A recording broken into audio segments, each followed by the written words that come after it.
Comment savoir si on peut faire confiance à un institut qu'on ne connaît pas? Eh bien, il y a plusieurs critères à faire attention. Déjà, la première chose à regarder, et moi, c'est ce que j'ai fait quand j'ai fait une prestation de Brolift à Bali.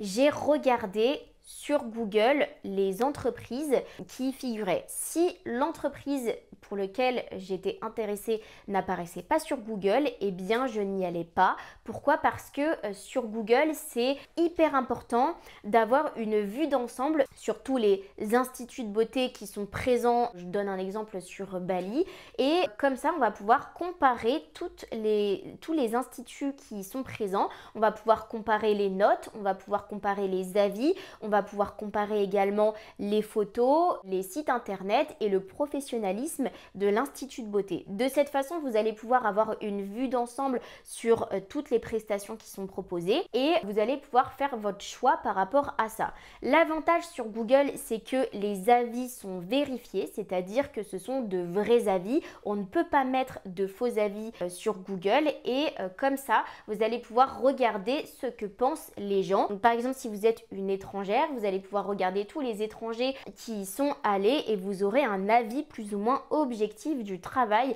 de l'Institut de beauté. Sur la fiche Google, les avis ne peuvent pas être supprimés par le propriétaire. Alors que si vous allez sur le site internet professionnel de l'Institut de beauté, là en revanche, les avis peuvent être supprimés, puisqu'en fait, le site internet de l'Institut de beauté lui appartient, c'est à lui. Donc il peut en faire ce qu'il veut, il peut supprimer, ajouter, faire ce qu'il veut au niveau des avis Google. Alors que sur la fiche Google, c'est pas du tout le cas. Ça appartient à Google, et c'est Google qui juge de si l'avis est bon ou mauvais et s'il doit être supprimé ou non. Mais l'entreprise n'a aucun pouvoir sur un mauvais avis qui est posté sur sa fiche Google. Un deuxième élément à bien prendre en compte, ce sont les photos. Alors, il va y avoir des jolies photos, mais au-delà de jolies photos, il va falloir regarder s'il y a une patte de la part de l'institut. Alors, qu'est-ce que veut dire une patte? Ça veut un peu rien dire.